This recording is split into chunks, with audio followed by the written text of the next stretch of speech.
Hello student, ITI वाला knowledge का online portal में आप सभी का स्वागत है। तो आज वर्कशॉप कैलकुलेशन एंड साइंस में फ्रिक्शन में पढ़ेंगे force of friction when the applied force is horizontal. घर्षण बल जब आरोपित बल क्षैतिज हो तो उस समय हम लोग क्या देखना है, फोर्स ऑफ फ्रिक्शन को देखना है।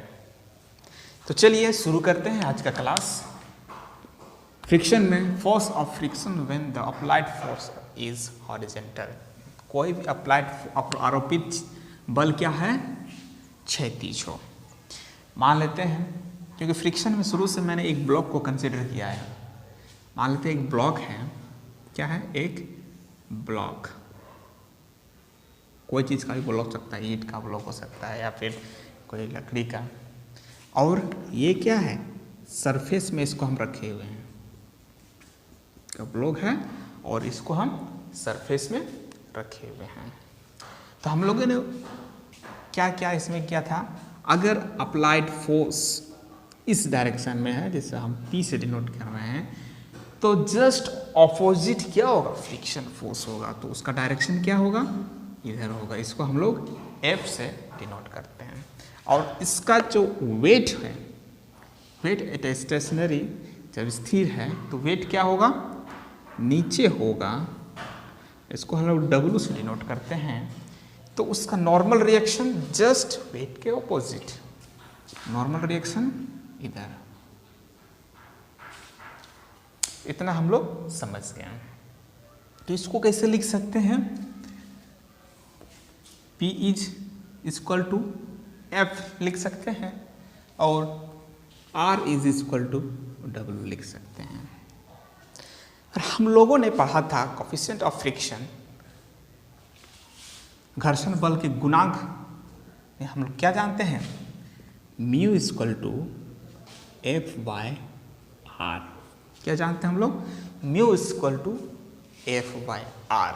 तो अगर यहाँ पे फ्रिक्शन फोर्स को निकालना रहा कि इसमें कितना फ्रिक्शन फोर्स अप्लाइड हो रहा है, तो उसके लिए क्या करते हैं हम लोग, ये F है, इस इक्वेशन को ही सॉल्व करें। F equal to mu R, ये फ्रिक्शन फोर्स का क्या है, फॉर्मूला है। तो जब ये हॉरिजॉन्टल रहेगा, सिंपल ये वाला फार्मूला को अप्लाई करके हम लोग फोर्स को निकाल सकते हैं कि इसमें कितना फ्रिक्शन अप्लाइड होगा। अब हम लोग देखेंगे force of friction when the force is inclined at an angle theta with horizontal. घर्षण बल जब आरोपित बल क्षैतिज तल से थीटा कोण पर झुका हो। अभी जस्ट हम लोग ने क्या देखा, क्षैतिज तल पर अगर फोर्स को अप्लाई करते हैं, हॉरिजॉन्टल प्लेन पे फोर्स को अप्लाई करते हैं, तो उसका हम लोगों ने फॉर्मूला निकाला। अगर कुछ एंगल से इसमें क्या है कि हॉरिजॉन्टल में क्या होता है, इस ब्लॉक के जस्ट हॉरिजॉन्टल हम लोग फोर्स को अप्लाई करते हैं और देखते हैं कि कितना फ्रिक्शन इसमें लगता है। अगर इसी को अगर हम इस एंगल से, इस P को इस एंगल से हम खींचें और यहाँ क्या बनाएंगे, एक थीटा का निर्माण होगा। थीटा एंगल से अगर उसको हम पुल करें इसको, तो कितना फोर्स इसमें पड़ेगा, इसका कैलकुलेशन कैसे करेंगे हम लोग। तो जब कभी भी कोई थीटा एंगल से फोर्स लगता है तो हम लोग इसको दो कंपोनेंट में तोड़ते हैं। एक होता है हॉरिजॉन्टल कंपोनेंट और एक होता है वर्टिकल कंपोनेंट।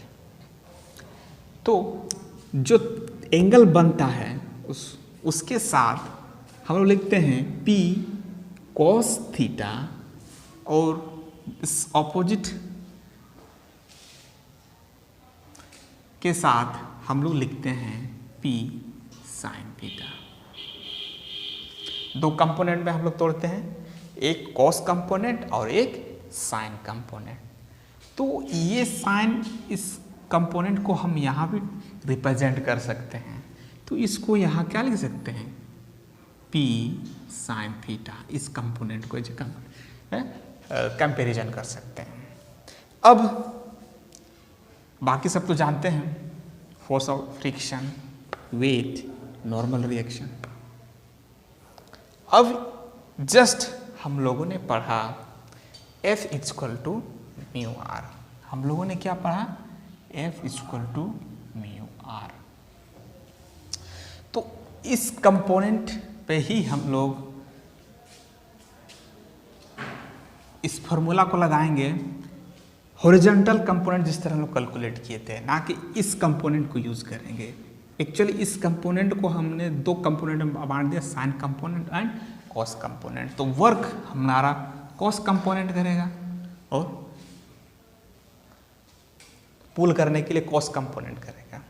तो इसको हम इस फॉर्मूला में पुट करते हैं। तो F equal to mu R. R क्या है? और सबसे पहले लिखते हैं F जस्ट ऑपोजिट है। तो F फ्रिक्शन फोर्स होता है, जितना अप्लाइड फोर्स होगा F, तो P कॉस थीटा, इसको लिख सकते हैं क्योंकि जस्ट ऑपोजिट है। या फिर इसको हम ऐसे लिख सकते हैं F minus P cos theta equal to 0, ऐसे लिख सकते हैं, कोई दिक्कत नहीं है इसमें। अब नेक्स्ट आता है ये कंपोनेंट बराबर है, हम इसको इक्वेशन 1 मान लेते हैं। अब इस कंपोनेंट पे आते हैं। हम जानते हैं क्या कि W इक्वल टू R होता है, बट यहाँ साइन कंपोनेंट भी यहाँ इंक्लूड हो गया है, इसलिए P साइन थीटा। अगर हम यहाँ से R का वैल्यू को निकालें तो W minus P sine theta, ये हो गया R, ये हो गया F, इक्वेशन 2। और एक इक्वेशन पहले ही बता दिए हैं, इसको हम क्या बोलते हैं? Equation 3, F equal to mu R. अब तीनों इक्वेशन को यहाँ पे सजाएंगे। फ्रॉम इक्वेशन 1, 2 एंड 3 क्या होगा? फ्रॉम इक्वेशन 1, 2 एंड 3 क्या होगा? F equal to mu R. तो F का वैल्यू क्या करेंगे इसमें? F का वैल्यू क्या है यहाँ पे? P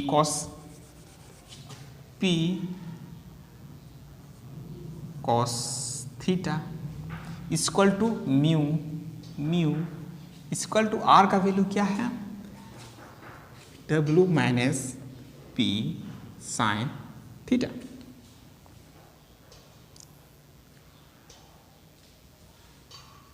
अब इसको हम सॉल्व करेंगे। क्या होगा? P cos theta equal to mu W minus mu P sine theta. क्या होगा? Mu W minus mu sine theta. तो फर्दर सॉल्व करते हैं। इसको हम क्या करेंगे? एक साइड ले जाएंगे और कॉस और साइन वाला पार्ट को एक साइड लेके आएंगे, तो क्या हो जाएगा? P कॉस थीटा इधर आ जाएगा तो plus mu P sine theta equal to mu omega. ये हो सकता है। अब यहाँ से इसको यहाँ पे लिख रहे हैं, यहाँ से क्या कॉमन ले सकते हैं? यहाँ से हम P को कॉमन ले लेंगे, क्या होगा? Cos theta plus mu sine theta equal to mu W। तो यहाँ से P इक्वल टू क्या आएगा? Mu W equal to cos theta plus mu sine theta. ये जो है, ये है अप्लाइड फोर्स। कितना हम अप्लाई होगा इस फोर्स में, मतलब कि इतना थीटा एंगल से अगर हम उसको हम पुल करेंगे तो इतना फोर्स उस पर, इस प्रोडक्ट पर लगाना पड़ेगा। तो इस तरह से हम लोगों ने देखा force of friction when the force is inclined at an angle theta with a horizontal plane. I think आपको समझ में आ गया है।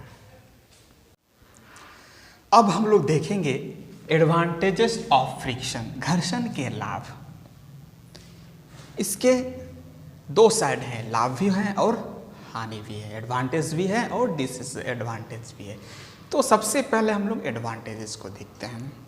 जब कभी भी हम लोग कहीं पे चलते हैं या दौड़ते हैं तो हम लोग फ्रिक्शन की सख्त ज़रूरत होता है। चलते समय भी आपने फर्स्ट क्लास में ही आपको मैंने एक एग्जाम्पल दिया था कि आपको दो जगह चलने के लिए हम बोलेंगे। एक बहुत ज़्यादा फिसलाहट है, जहाँ फिसलन है, और एक पूरा रफ सरफेस है। आप कहाँ अच्छा से चल सकते हैं? एज पर आवर रिक्वायरमेंट, जहाँ चलना है ओबियसली घर्षण जहाँ है वहाँ पे, जहाँ पे खुरदरा सतह है वहाँ पे अच्छा से चल पाइएगा, और जहाँ फिसलन है वहाँ तो फिसल जाइएगा, चल नहीं पाइएगा। तो हम लोग को इसका एडवांटेज साइड देखना है। जब कभी भी हम लोग दीवार में कील को पोट करते हैं, वहाँ पे घर्षण है जिसके कारण वो पकड़ के रखता है। आप साइकिल से जाते हैं या फिर बाइक से जाते हैं तो आपको अगर बाइक चलाते रह जाइएगा, तो अगर कहीं रुकना है तो उसके लिए आप क्या कीजिएगा? ब्रेक मारिएगा। विदाउट फ्रिक्शन, अगर वहाँ पे अगर फ्रिक्शन नहीं रखता तो क्या आप रुक पाते? नहीं रुक पाते। ये भी एडवांटेजेस हैं।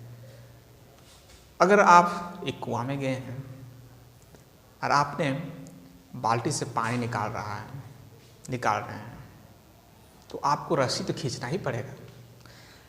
रस्सी खींचते समय अगर आप रस्सी में अगर फ्रिक्शन ना हो, अब आपका ग्रिप ही नहीं बनेगा, तो आप कैसे उसको खींच पाइएगा? बिल्कुल नहीं। तो इस तरह से बहुत सारे फायदे हैं फ्रिक्शन के, और साथ में कुछ डिसएडवांटेजेस भी हैं, तो उसको भी हम लोग देखेंगे। तो अभी जस्ट मैंने एडवांटेज साइड को आपके सामने रिप्रेजेंट किया है। अब नेक्स्ट अभी हम बताएंगे डिसएडवांटेज। देखते हैं अभी डिसएडवांटेजेस। ज़्यादातर हम लोग मशीनी कार्य करते हैं तो उसमें अगर फ्रिक्शन रहेगा तो क्या होगा? लॉसेस ज़्यादा होगा, ज़्यादा एनर्जी यूज़ करना पड़ेगा।